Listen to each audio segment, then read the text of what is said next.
a irmã Ana Cleide e o pastor Daniel nos apresentaram um tema muitíssimo importante: o Salvador revelado nas Escrituras. Isaías 43, 10 e 11, vamos ler juntos?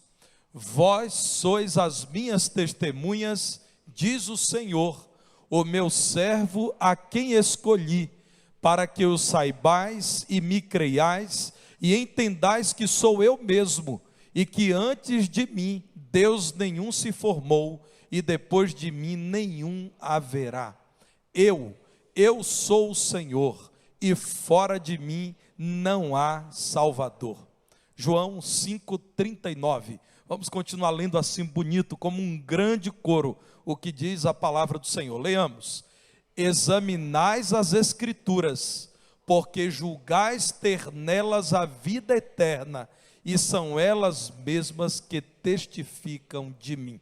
Você crê nisso? Jesus diz que a palavra dá testemunho dele. Você verá Cristo na palavra de Cristo. Portanto, mantenha a sua Bíblia aberta, meu irmão, e procure Cristo, e você o encontrará sobejamente nessa noite. Podem assentar.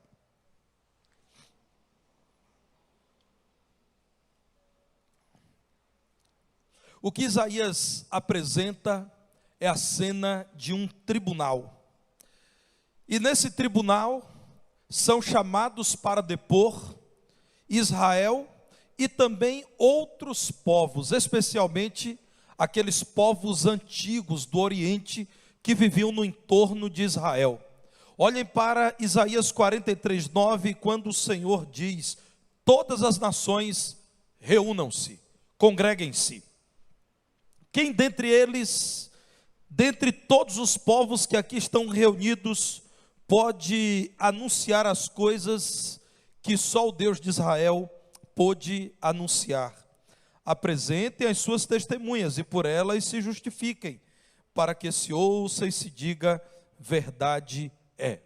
Nesse tribunal, Deus diz: eu tenho uma testemunha de quem eu sou, e tenho uma testemunha fiel daquilo que tenho feito, que é Israel. No verso 10 que nós lemos, o Senhor diz: vocês que são o meu povo, vocês que são Israel, vós sois as minhas testemunhas, diz o Senhor.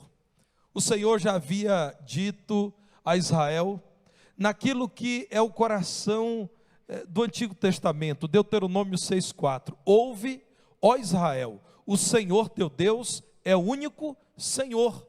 E então, nesse tribunal em que Deus justifica toda a sua punição aos povos que estavam ali reunidos, ele diz: Israel, você é minha testemunha.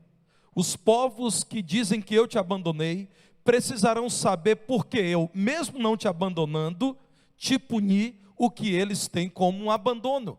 Eles precisam saber que eu te chamei, você celebrou um pacto comigo, em que eu seria o seu Deus e vocês seriam o meu povo, e esse pacto envolve amor, serviço, fidelidade, uma aliança que não deve ser quebrada, porque quebrada trará consequências terríveis. Irmãos, aqui nesse capítulo, a partir do verso 22, vejam que o Senhor diz: não me tens invocado, ó Jacó, e de ti e de mim te cansaste, ó Israel. Imagine você sendo parte de um povo amado por Deus, chamado por Deus de uma terra de escravidão para a liberdade, a provisão dele, e tendo a oportunidade de viver para servir e adorar o Senhor de você dizer: você está cansado de mim. E a partir do verso 23, o Senhor detalha as evidências desse cansaço de Israel com ele. Você não me sacrificou, não trouxe para mim ofertas, você não me comprou o necessário para o meu culto. Mas, meus irmãos, enquanto o Senhor diz isso, lá no verso 25, ele também diz: eu mesmo, sou o que apago as tuas transgressões por amor de mim, e dos teus pecados não me lembro. E mais uma vez, no contexto de um tribunal, em Isaías 43, 26, o Senhor diz: apresenta as tuas razões, vamos entrar em juízo. Você apresenta as suas razões e eu apresento as minhas.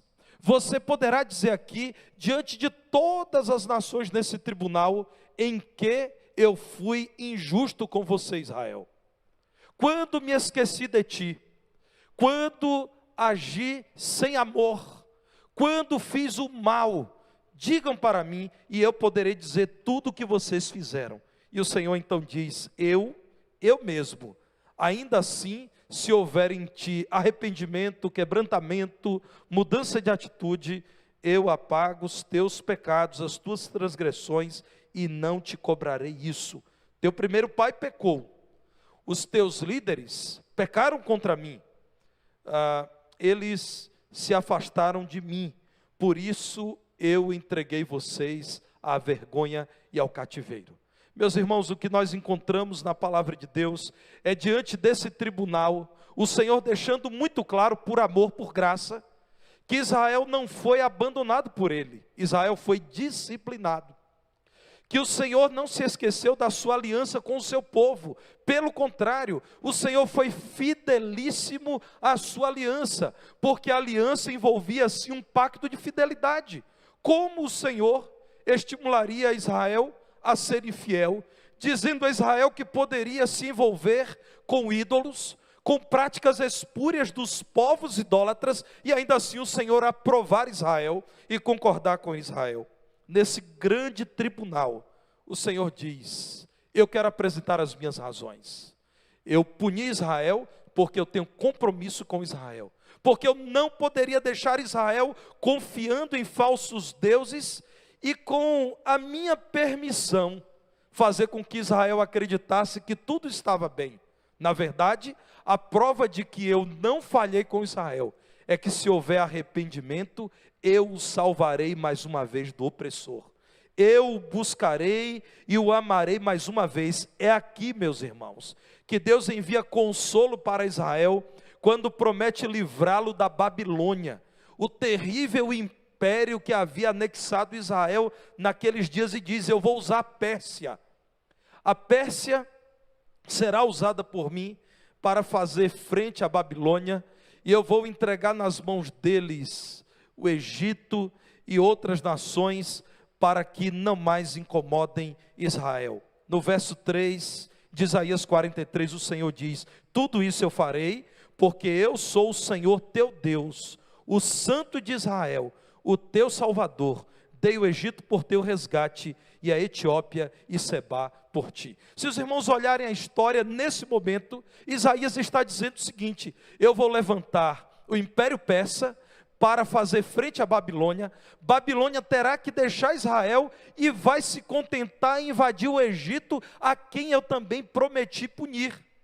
E vai, além do Egito, estender os seus domínios sobre todo o norte da África. Aqui se fala, por exemplo, da Etiópia. Meus irmãos, o que o Senhor está dizendo a Israel é: reúnam-se, estejam em volta de mim. Eu quero dizer solenemente que não apenas eu não me esqueci de vocês, como eu tenho um plano maravilhoso para salvar vocês do inimigo babilônico. Versículo 5: não temas, pois, porque sou contigo. Trarei a tua descendência desde o Oriente e a ajuntarei desde o Ocidente. O que o Senhor está dizendo a Israel é o que Ele sempre nos diz em sua palavra. Quando a palavra de Deus diz que o Filho do Homem veio resgatar, veio salvar o que se havia perdido, Ele só está repetindo no Novo Testamento aquilo que na história da salvação o Senhor nos diz: que o Senhor tem prazer na misericórdia, e que o Senhor ouve o arrependido e salva o contrito.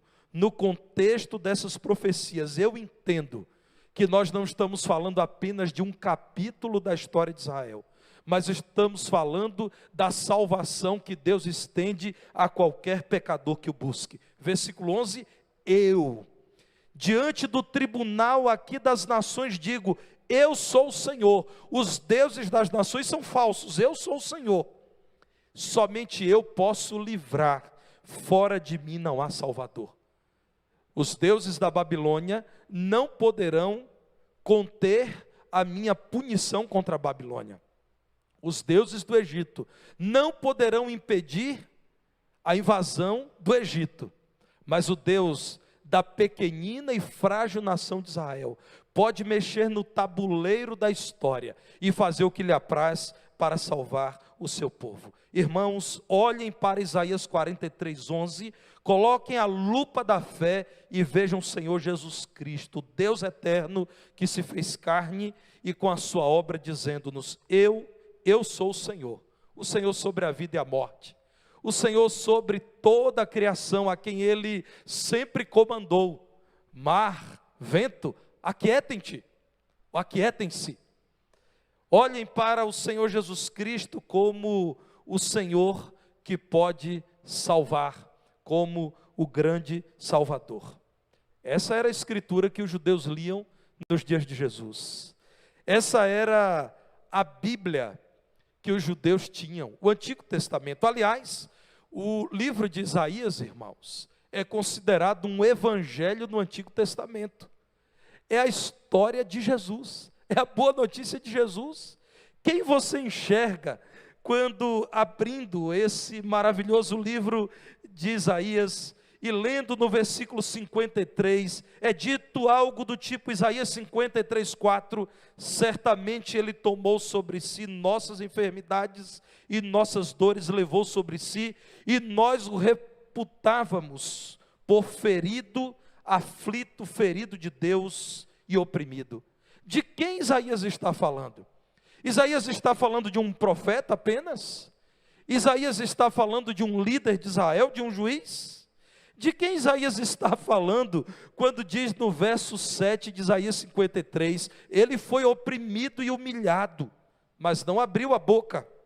Como cordeiro foi levado ao matadouro, e como ovelha muda perante os seus tosqueadores, ele não abriu a sua boca. De quem Isaías está dizendo no verso 10, todavia ao Senhor agradou moê-lo, fazendo-o enfermar.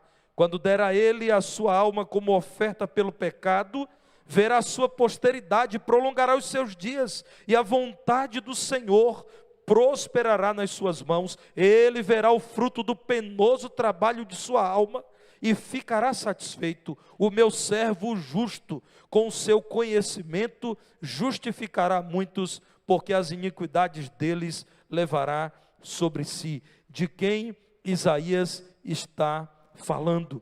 De quem Isaías está tratando quando no capítulo 61, versículo 1 diz: o Espírito do Senhor Deus está sobre mim, porque o Senhor me ungiu para pregar boas novas aos quebrantados, enviou-me a curar os quebrantados de coração, a proclamar libertação aos cativos e a pôr em liberdade os algemados, a apregoar o ano aceitável do Senhor e o dia da vingança do nosso Deus, a consolar todos os que choram. De quem Isaías está falando? Espremam a palavra de Deus e cairá uma palavra: Jesus. Irmãos, os judeus liam essa escritura e agora eles estavam ouvindo Jesus, mas tinham grande dificuldade em aceitar o ensino de Jesus e reconhecer que Jesus é esse Salvador de quem Isaías falou. Olhem agora para o capítulo 5 de João. Nós lemos apenas um versículo, mas em João 5:23, preciso destacar uma informação muito importante. O que Jesus estava falando para os judeus? Veja aí em sua Bíblia, João 5:23. Jesus diz assim: que todos honrem o Filho do modo porque honram o Pai. Quem não honra o Filho, não honra o Pai que o enviou. Agora veja, meu irmão, o verso 26, em verdade vos digo que vem a hora, e já chegou, em que os mortos ouvirão a voz do Filho de Deus, e os que a ouvirem viverão. Agora veja o verso 38 do capítulo 5. Jesus diz assim: também não tendes a sua palavra permanente em vós, porque não credes naquele a quem ele enviou. Lá no verso 42, Jesus diz: entretanto sei que não tendes em vós o amor de Deus. No verso 45, Jesus diz: não penseis que eu vos acusarei perante o Pai. Quem vos acusa é Moisés, em quem tendes firmado a vossa confiança. E nos versículos seguintes, Jesus diz: porque se de fato cresceis em Moisés, também creríeis em mim, porquanto ele escreveu a meu respeito. Se porém não credes nos seus escritos, como crereis nas minhas palavras? O discurso de Jesus tornou-se duro, porque até então havia um grupo grande de judeus que admiravam o sermão de Jesus. Havia outros que o respeitavam como um conhecedor da lei, um mestre das Escrituras. Havia outros que o tinham como um profeta da parte de Deus, semelhante a João o Batista, semelhante a Elias, semelhante a Moisés. Mas agora Jesus está dizendo: quem honra o Pai, honra o Filho. Um dia o Filho julgará todos. Vocês não estão crendo no Filho de quem Moisés falou. Quando Moisés profetizou que um dia seria levantado para Israel um profeta perfeito, que falaria toda a mensagem de Deus, para quem Israel deveria olhar e em quem Israel deveria crer, Moisés estava falando do Salvador que se faria carne e viria ao mundo. Então, irmãos, o discurso de Jesus torna-se muito duro para os judeus, de difícil aceitação, porque agora eles estão ouvindo de Jesus com clareza. Vocês sabem quem é o grande Salvador? Sou eu, Filho. Vocês sabem quem é a promessa do Pai, de que haveria salvação eterna para todos que buscassem a Deus enquanto se pode achar, para todos que o invocassem enquanto Ele está perto. Sou eu, o Filho. Se vocês não me honram, vocês não honram o Pai. Se vocês não creem em mim, vocês não creem em Moisés. Vocês não creem naquele por meio de quem Deus deu a lei a Israel. Lá no Evangelho de Lucas, no capítulo 24, especialmente no verso 25, nós encontramos o Senhor Jesus olhando para os judeus e dizendo: ó nécios e tardos de coração, para crer tudo o que os profetas disseram. Vocês dizem que conhecem a lei de Deus, vocês dizem que amam as Escrituras sagradas, mas vocês não creem, porque vocês não creem em mim. No verso 27 de Lucas 24, Jesus diz: começando por Moisés, discorrendo por todos os profetas, expunha-lhes o que a seu respeito constava em todas as Escrituras. O que Jesus diz? Olhem para as Escrituras, Moisés e os profetas, e vocês me verão nas Escrituras. Vocês verão o Salvador que é revelado com profundidade, com insistência, com constância, com detalhes, de modo exaustivo na palavra de Deus.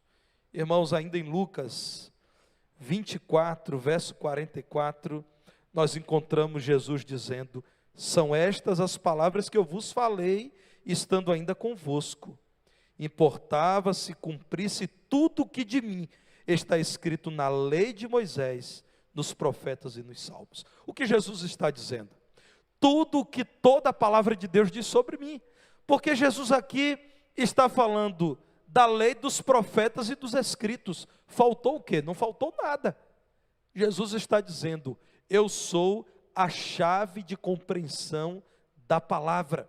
Se vocês estudarem a palavra, se vocês examinarem as Escrituras, vocês me encontrarão, porque eu sou revelado sobejamente nas Escrituras. Irmãos, o chamado do Senhor para nós continua sendo: examinais as Escrituras, porque tendes nela ou nelas a vida eterna. Nós temos encontrado Cristo em toda a palavra.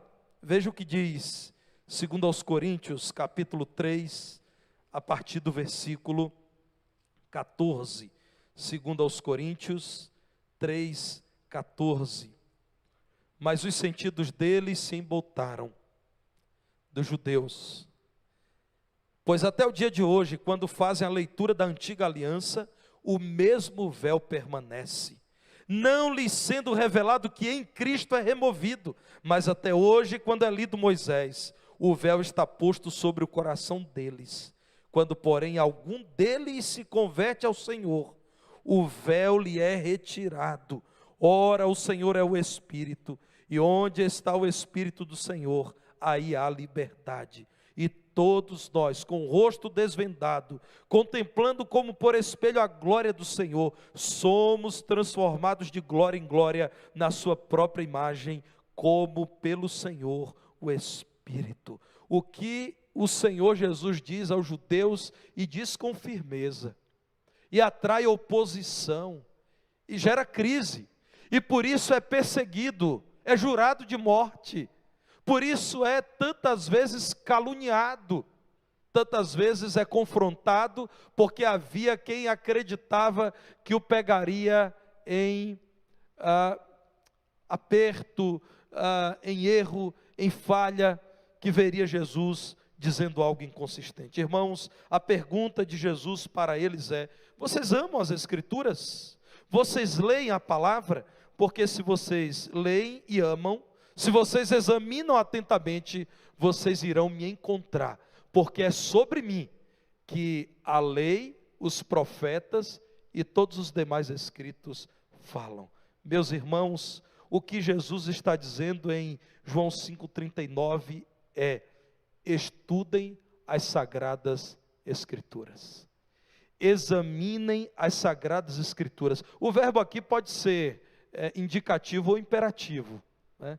Jesus está dizendo, vocês examinam as Escrituras, mas ao mesmo tempo ele está dizendo, vocês examinem as Escrituras, vocês precisam examinar as Escrituras, porque julgais ter nelas a vida eterna, e de fato nelas, nas Escrituras Sagradas, estão a vida eterna, porque as Escrituras dão testemunho de mim.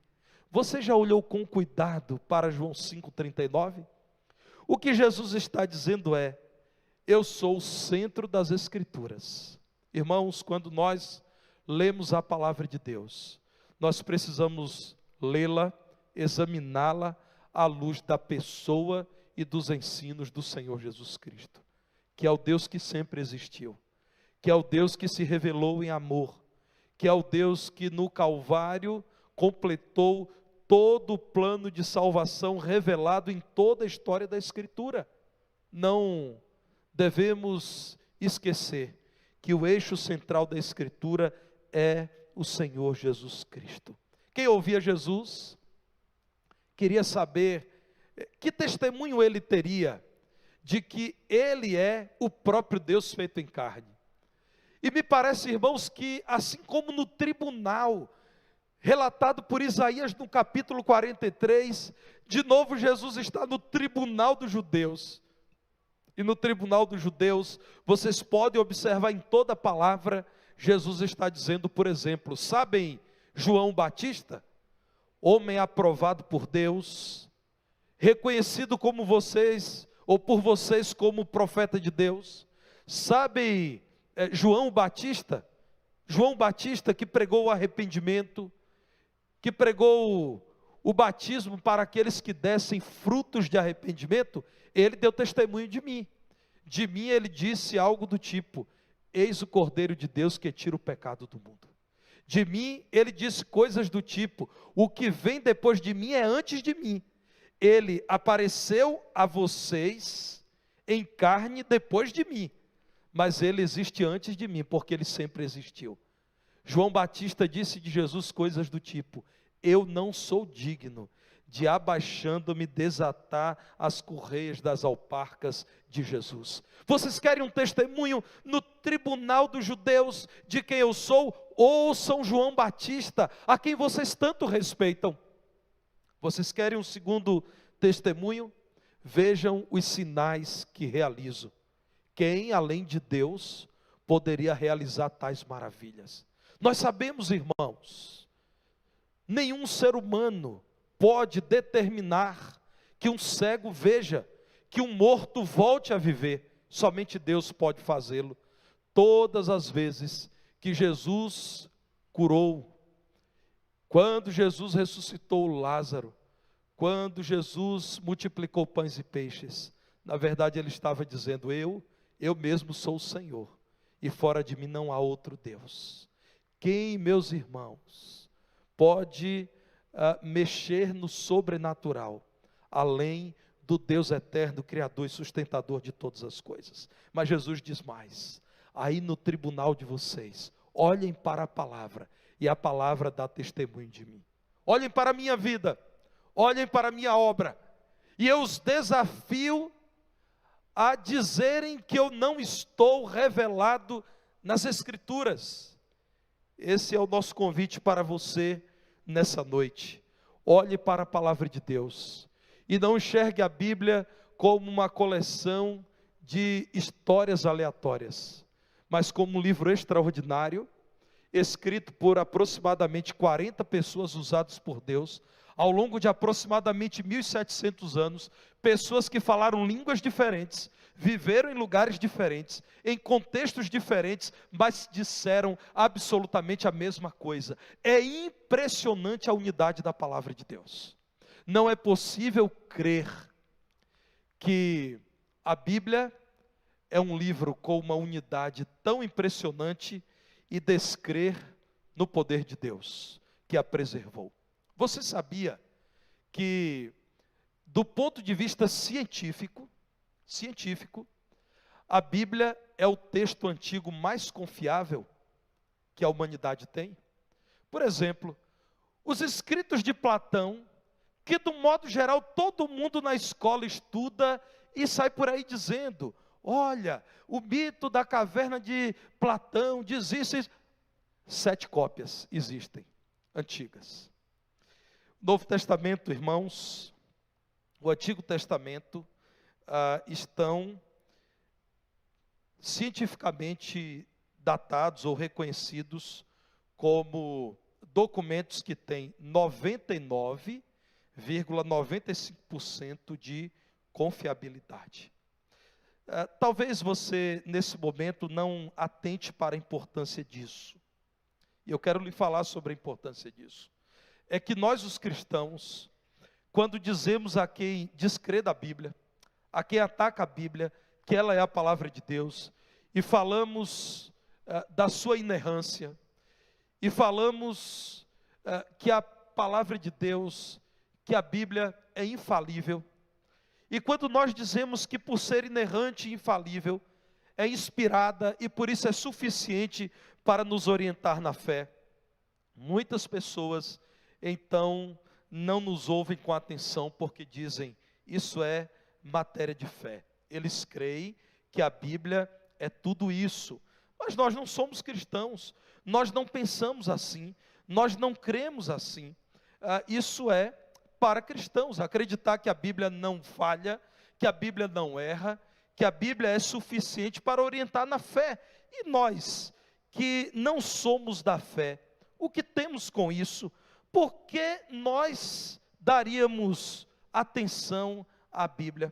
Pois você precisa saber que nós temos sim uma série de evidências científicas acerca da confiabilidade da palavra de Deus. Eu quero compartilhar com você algumas dessas evidências, para encorajar você a também contar aos outros que, mesmo que considerem a Bíblia só como um documento, é um documento muito confiável. Eu creio, irmãos, que a Bíblia é a palavra de Deus, mas eu sei que há pessoas que não creem, e para essas eu posso dizer: se você valoriza a ciência, e o cristianismo valoriza, você precisa reconhecer que a Bíblia é confiável.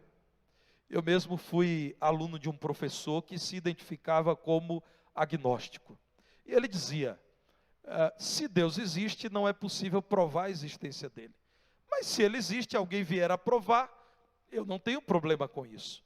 Esse professor de história da antiguidade clássica, Grécia e Roma.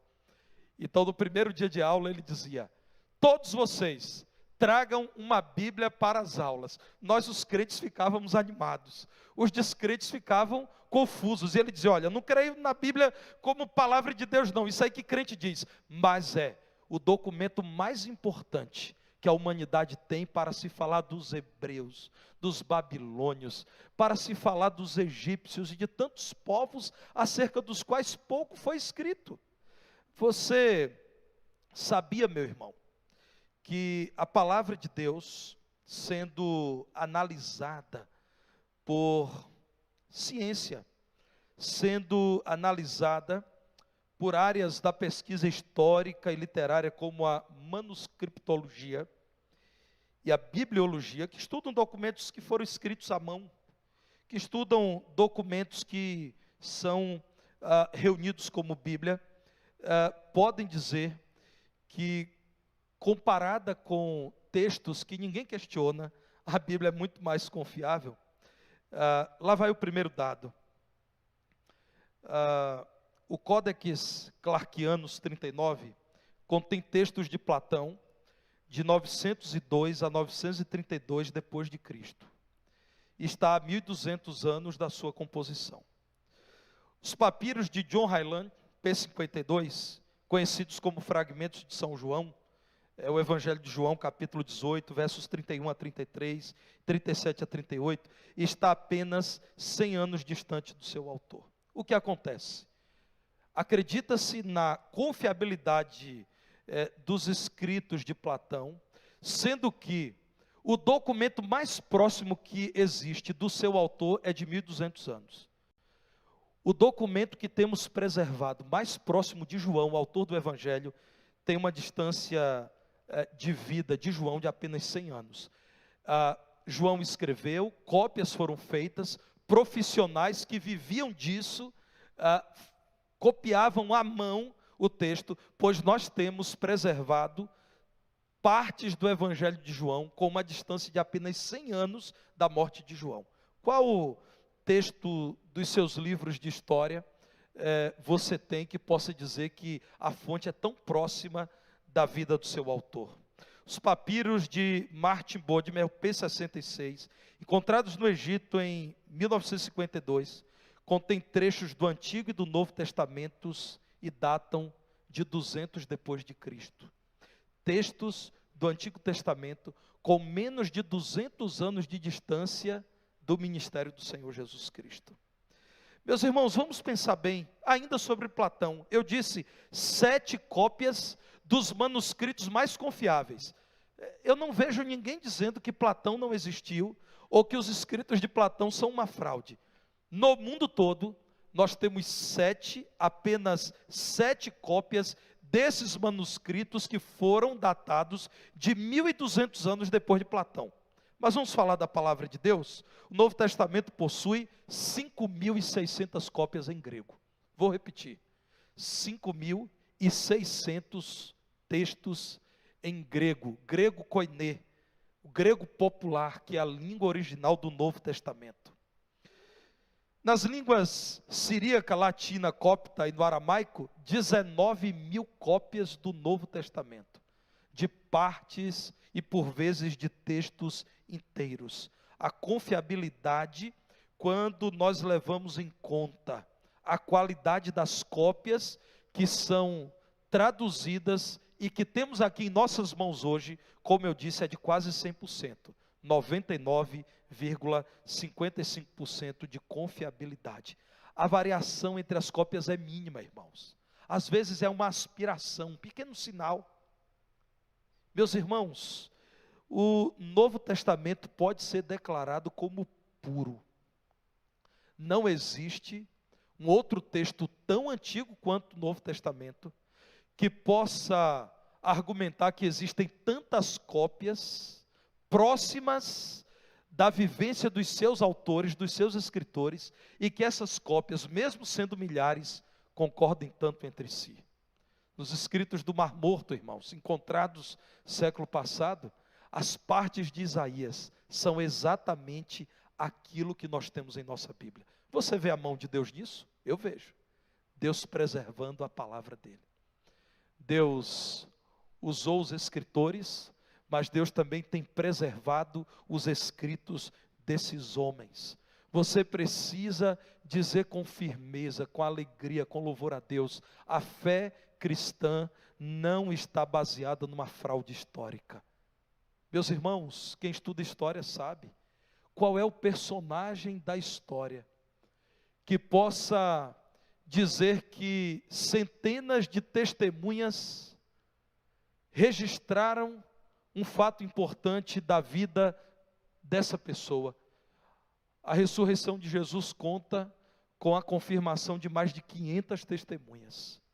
Você pode dizer, meu irmão, com segurança, que o que você tem em suas mãos é um livro não apenas belo, mas um livro que, avaliado por critérios científicos, pode ser colocado como um livro cheio de base científica, como um livro do qual não há grandes acusações quanto à sua autenticidade. A Bíblia é um documento respeitado até por quem não se declara cristão, ou judeu, ou muçulmano, que de algum modo também reconhece o valor da Bíblia.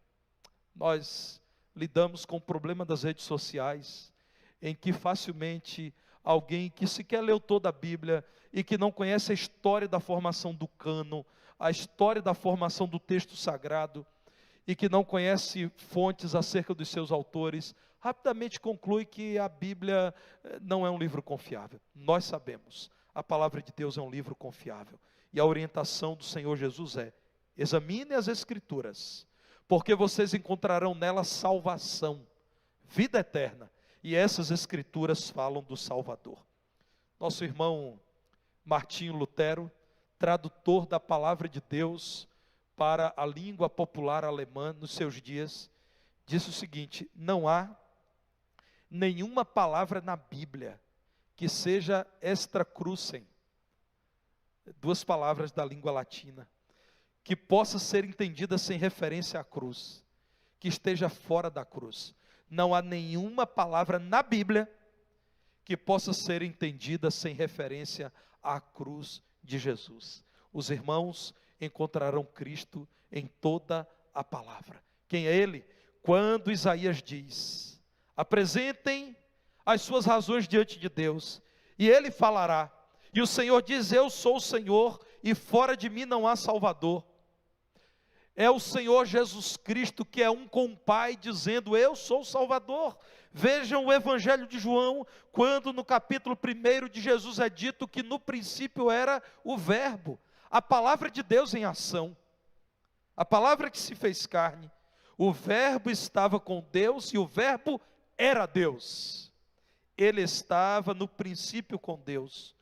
Todas as coisas foram feitas por intermédio dele, e sem ele nada do que foi feito se fez. E no verso 14 de João capítulo 1, nós encontramos a declaração bíblica extraordinária, de que o Verbo se fez carne e habitou entre nós, e nós vimos a sua glória, cheio de graça e de verdade, glória como do unigênito do Pai. Quem é esse Salvador? Quem é esse Jesus? É aquele Deus que sempre existiu em amor. É aquele que, como diz João, sem ele nada do que foi feito se fez. Todas as coisas foram feitas por intermédio dele. O Senhor Jesus Cristo é o Criador e sustentador da vida. Ele estava no princípio, quando o homem foi chamado à existência. É o Criador e sustentador de toda a criação, não apenas da humanidade. É o Criador e sustentador de Israel. Criou do nada um grande povo e tem sustentado esse povo. É o Criador e sustentador de um plano eterno de redenção. Vocês encontrarão nas Escrituras acerca da vida eterna. Vocês encontrarão na Bíblia a mensagem da salvação, para que vocês não pereçam eternamente.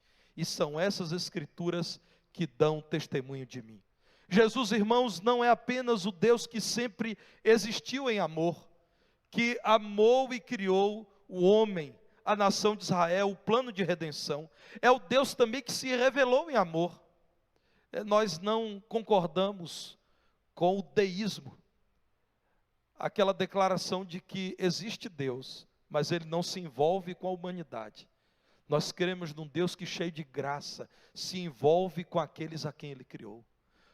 Em um Deus que, cheio de amor, se importa com aqueles a quem Ele criou. Se Ele não se importasse conosco, irmãos, nós já teríamos destruído a vida há muito tempo. Nós já teríamos destruído esse planeta há muito tempo. Nós já teríamos destruído tudo que Ele criou há muito tempo. Ele se importa tanto conosco que nos cerca de cuidados. É aquele Deus que se revelou em amor quando Israel, estando no cativeiro egípcio e clamando por libertação, recebeu Moisés enviado do Senhor para conduzi-lo na saída miraculosa do Egito, na caminhada penosa do deserto e no encontro e na ocupação de Canaã. Meus irmãos, Jesus é aquele Deus que em amor se revelou na lei, a lei que nos conduziu a Deus porque nos mostrou a nossa incapacidade de por nossos esforços buscar a Deus. É o Deus que se revelou em amor na existência dos juízes e dos profetas, todos eles chamando os homens ao arrependimento e à vida com Deus. Jesus é o Deus que se revelou em amor na monarquia de Israel, que chegou até Davi, de quem descende o Senhor Jesus. Profecias antes do nascimento de Jesus, que diziam que o Messias seria filho de Davi, rebento de Jessé, nasceria na pequena cidade de Davi, em Belém, uma das pequenas de Judá. Em Jesus, a profecia curiosa se cumpriu. Nós vimos a revelação do amor de Deus no ministério de João o Batista, aquele que o Senhor chamou para preparar o caminho do Salvador. Como era comum na antiguidade, quando reis iriam chegar a alguma nação, eram enviados emissários para prepararem o caminho, para nivelarem o caminho, para retirarem impedimentos, para instruírem as pessoas de como deveriam saudar o rei que iria passar, para que as pessoas soubessem como aclamar o rei que iria por ali transitar. João Batista é esse que prepara o caminho do Senhor, dizendo: vocês devem recebê-lo com arrependimento, vocês devem recebê-lo com obras de justiça, com frutos de arrependimento. Arrependam-se da vida que vocês têm levado longe dos caminhos do Senhor. Arrependam-se da incredulidade. Arrependam-se da vida sem Deus que vocês levam. Vocês precisam se preparar, porque o Salvador está chegando e o Rei vai passar. Deus se revelou em amor no ministério de Jesus. Ele sofreu rejeição, mas amou aqueles que o rejeitaram. Ele foi condenado injustamente, mas pela sua justiça livrou da condenação aqueles que creem nele. Ele morreu, mas vencendo a morte, tornou-se mais uma vez, a olhos de todos, o Senhor da vida, e pode ressuscitar aqueles que morreram espiritualmente. Jesus foi sepultado de verdade, irmãos. Isso não é ilustração, isso não é parábola. Jesus foi colocado num túmulo, e ali ficou por 3 dias, mas do túmulo ressurgiu, e porque ressurgiu cheio de vida, ele vivo está presente na vida de cada um dos seus servos. Quem crê em Cristo é selado com o Espírito do próprio Cristo, é dirigido pelo próprio Cristo. Ele está vivo e cheio de glória, e o que Ele está fazendo nesse momento, Ele está intercedendo por mim e por você que cremos nele.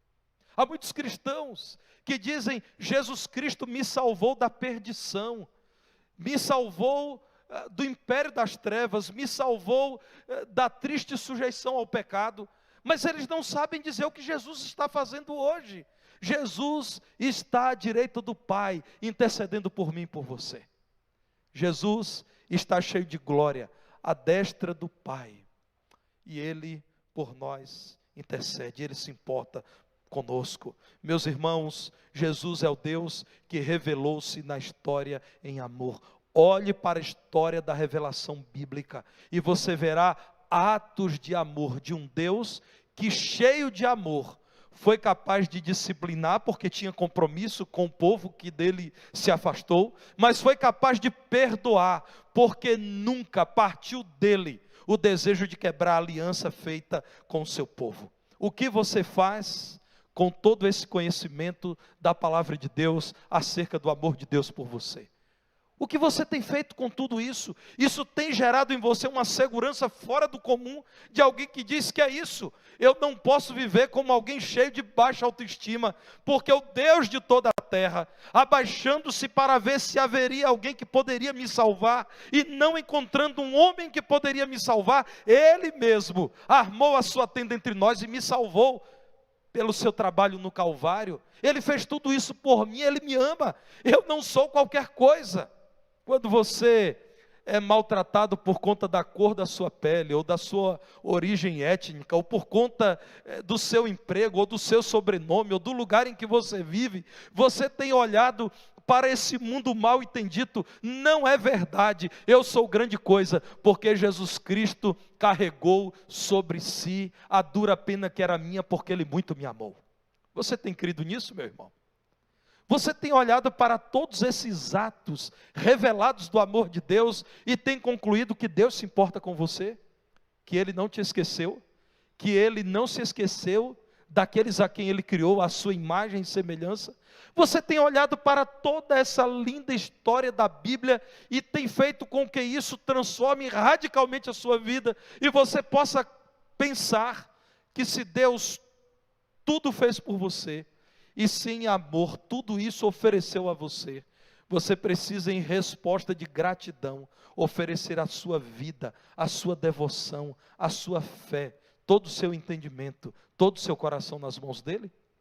O nosso irmão Moody deixou escrito o seguinte: as Escrituras não foram dadas para aumentar nosso conhecimento, mas para mudar nossa vida. Você tem lido a Bíblia, procurando Jesus, o seu Salvador, na Bíblia? Se você estiver disposto a ler a Bíblia, procurando o Senhor Jesus, você encontrará Jesus do início ao fim da palavra de Deus. Meus irmãos, há muita gente que acredita que, porque é nova na fé, não tem o que falar sobre o Senhor Jesus. Eu não concordo com isso. Se nessa hora, pela ação do Espírito Santo, pessoas neste lugar ou nos acompanhando no canal desta igreja que transmite esta celebração em tempo real, vierem a crer no Senhor e crerem no Senhor Jesus Cristo de todo o coração e forem pelo Senhor Jesus Cristo nesse momento perdoadas, tornadas injustas, e vierem a receber o Espírito do Senhor Jesus Cristo que Ele promete àqueles que nele creem, essas pessoas têm tudo o que é necessário para falarem de Cristo.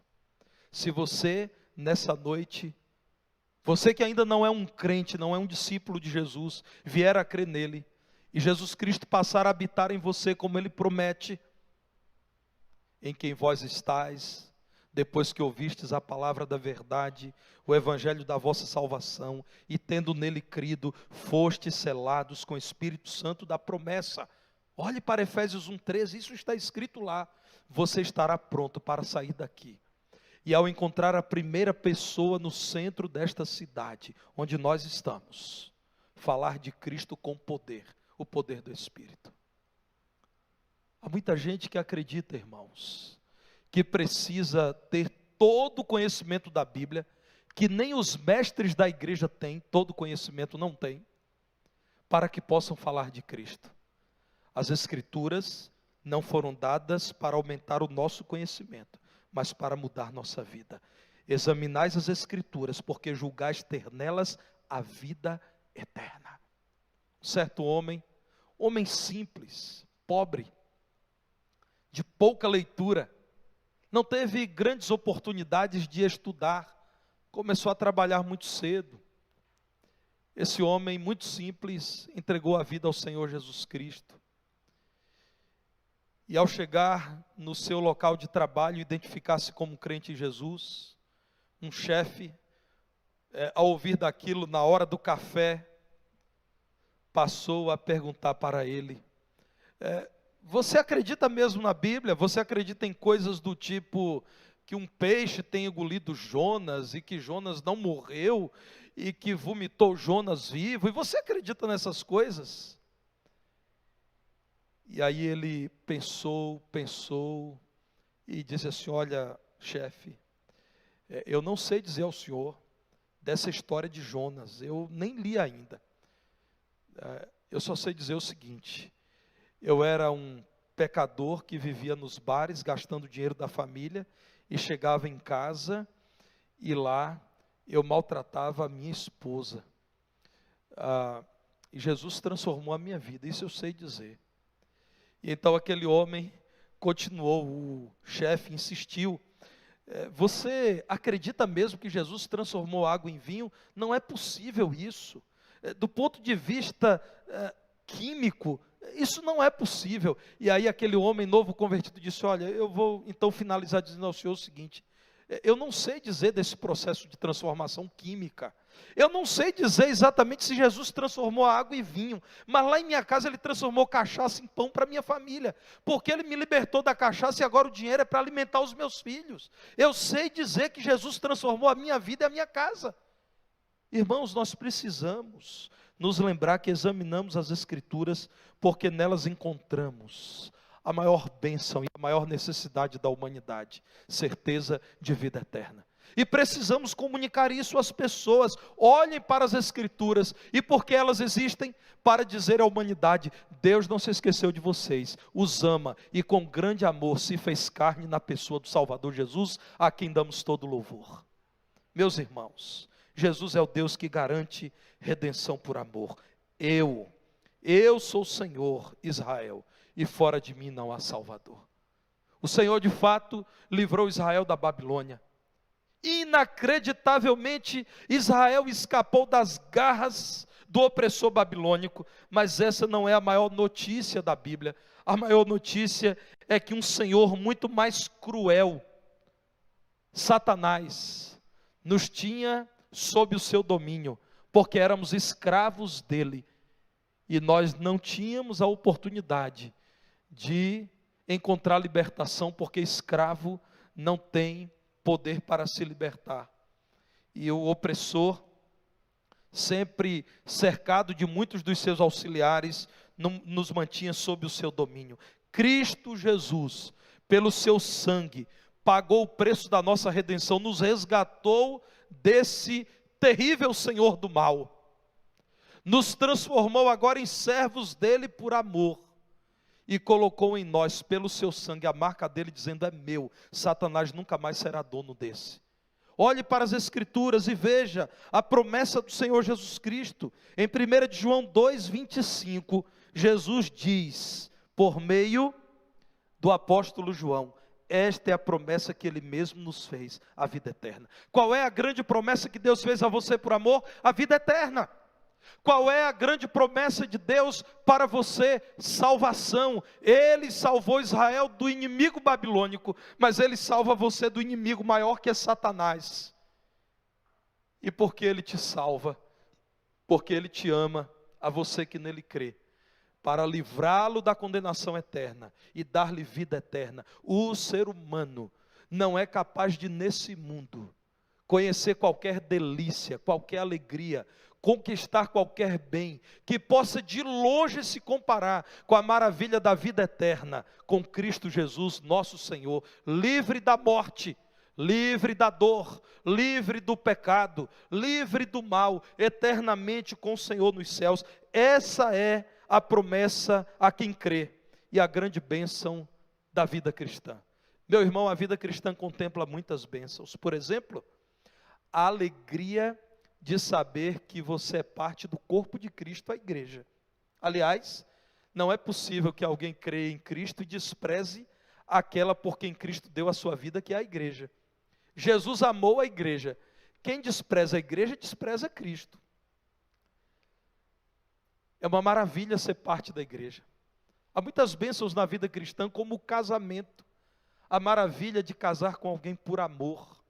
e ser abençoado por Deus na formação e na permanência da família. Isso é uma grande bênção, irmãos. A bênção da oração. Irmãos, poder só você e Deus tratar de um assunto e dizer: Senhor, eu sou um homem falho, pequeno, então isso aqui eu só vou conversar com o Senhor, porque se eu for tentado a não crer no Senhor, eu poderei dizer: mas só eu e Deus sabíamos disso, e eu falei com Deus e Ele me respondeu. É uma maravilha. Há muitas maravilhas na vida cristã, mas nenhuma delas, irmãos, se compara à vida eterna. Nenhuma delas se compara à salvação. Precisamos voltar a dizer isso com segurança. Prazeres, tesouros, belezas que existem nesse mundo e que são, irmãos, fachos da graça de Deus sobre nós, não se comparam à maior, à melhor, a mais especial das bênçãos, que é a bênção de estarmos com o Senhor, na presença do Senhor, eternamente, como Ele planejou no princípio de todas as coisas. Você crê que a salvação é a maior bênção da vida cristã? Você crê nisso, meu irmão? Então, alegre-se, porque ao olhar para a palavra de Deus, você encontra um Deus eterno, um único Deus, revelando-se na criação, revelando-se na história da redenção, revelando-se na pessoa de Cristo, de modo extraordinário, dizendo: pois eu continuo chamando homens e mulheres ao arrependimento e ao meu plano, o plano da salvação. Não se permita morrer de sede diante de um oásis maravilhoso nesse mundo, que é o Evangelho do Senhor Jesus Cristo. Meu irmão, não se acostume em frequentar essa igreja, ouvir a palavra de Deus, mas não mergulhar profundamente no conhecimento da palavra de Deus para que haja transformação da sua vida. Não se permita ter uma Bíblia no seu smartphone, uma Bíblia aí no seu iPad, uma Bíblia impressa no seu carro, uma outra Bíblia impressa no seu quarto, uma outra na sala da sua casa, uma outra no seu escritório, e não vir a conhecer a palavra que nos apresenta a promessa da vida eterna. Charles Spurgeon diz que há pó suficiente sobre algumas de suas Bíblias para escrever condenação com seus próprios dedos. Vou repetir. Há pó suficiente sobre algumas de suas Bíblias para escrever condenação com seus próprios dedos. Bíblia fechada e não utilizada. E você se condenando, porque pôde conhecer a Deus e o rejeitou. Examine a Escritura.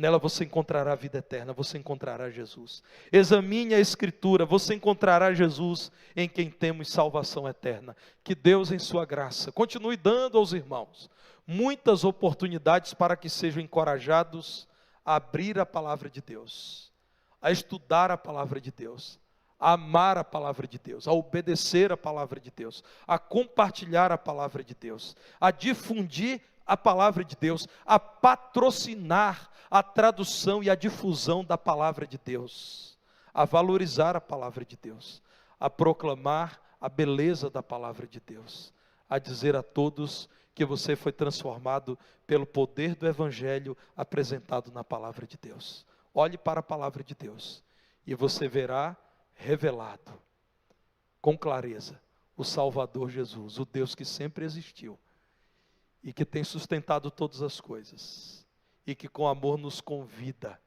à vida eterna com Ele. Deus, pois, nos abençoe. Vamos orar? Eu quero pedir a você que esteja em oração nesse momento, perguntando ao Senhor o que Ele quer de você, o que Ele espera de você, tendo você ouvido a palavra dEle nessa noite. E eu espero que você diante de Deus decida por maior compromisso com a leitura e a prática da palavra. Mas eu também quero perguntar a você, que ainda não firmou um compromisso de fé com Cristo, mas que entrou aqui e ouviu a palavra de Deus e compreendeu, e entendeu que não deve sair desse lugar sem que antes diga: Senhor, eu me rendo a Ti, eu creio em Ti. Eu quero convidar você também a dar um passo de fé, dizendo: eu, pastor, creio em Jesus, e eu entrego a minha vida a Jesus. Eu quero orar por você. Você está aí dizendo, eu criei em Jesus e me entreguei a Ele nessa hora. Onde você estiver, levante a sua mão. Eu quero orar por sua vida nessa hora. Você que aqui chegou e ao ouvir a palavra de Deus disse, é comigo que o Senhor está falando. E eu preciso nessa noite dizer ao Senhor que eu creio nele, que eu o amo, que eu não sairei daqui sem firmar um compromisso com Ele. Você que entregou a vida a Jesus, levante a sua mão. Deus te abençoe. Há uma segunda pessoa também dizendo, pastor, ore por mim também. Eu criei em Jesus e eu entreguei a minha vida ao Senhor Jesus nessa hora, nessa noite. Se há mais alguém, levante a sua mão onde você está, talvez na galeria, e eu quero apenas orar por sua vida. Há mais alguém? Deus te abençoe. Pode baixar a sua mão. Há uma terceira pessoa também dizendo, eu creio, pastor. Eu creio em Jesus. Eu me rendo a Jesus. Eu creio no livro de Jesus e eu quero examinar melhor esse livro e quero obedecer aquilo que nele está escrito. Se há mais alguém, levante a sua mão onde você está. Eu não vou insistir, porque não creio que seja conveniente. Você aqui nesse lugar pode dizer não ao Senhor Jesus, mas graças a Deus você pode dizer sim. Se há mais alguém, pela última vez eu pergunto, que nessa hora confessa que Jesus Cristo é agora também o seu Salvador. Onde estiver, levante a sua mão com alegria. Eu quero orar por você. Deus te abençoe. Há mais alguém? Pode baixar a sua mão. Vocês que levantaram a mão, por favor, depois do culto, estejam com o pastor Daniel, que vai ficar em pé agora também. Pastor Daniel, fique em pé, por favor. Essas 3 vidas, procure o pastor Daniel. Ele quer apenas perguntar a vocês, o que podemos fazer para auxiliá-los a continuarem crescendo em Cristo? Vamos orar, irmãos? Vamos todos ficar em pé agora, agradecendo a Deus por sua bendita palavra e pela ação do seu Espírito em nós, dando-nos a palavra e o poder para vivenciá-la. Ó Deus amado, nós te agradecemos por tudo que o Senhor tem feito aqui nestes 2 dias, pela oportunidade que o Senhor nos dá de considerar um pouco mais o compromisso com a tua palavra, com a tua verdade, com o teu santo evangelho. Nós te agradecemos, Senhor, porque a tua igreja se cala diante da tua voz, da tua palavra, e com temor e fé diz ao Senhor que deseja sim obedecer. Ó Deus, nós te agradecemos porque 3 vidas livremente disseram nessa noite que creem e que desejam obedecer o Senhor, seguir o Senhor, servir o Senhor, amar a tua palavra. Sustente essas 3 vidas preciosas. E aquelas outras que, não sinalizando publicamente, mas em seu coração crendo, necessitam também, Senhor, do teu amparo, do teu poder. Nós rogamos, ó Pai, que dê a essas vidas que creram em Ti, poder como o Senhor promete, para vencer o mal e permanecer aos Teus pés. Usa esta igreja, Senhor, no cuidado com essas vidas, e para que continue sendo esse um lugar em que a Tua palavra é aberta e a Tua verdade é proclamada com firmeza. Nós rogamos, ó Pai, os Teus cuidados sobre o Teu povo aqui presente e sobre toda a Tua igreja que está na face da terra, em nome de Jesus. Amém. Pode sentar, pastor Daniel.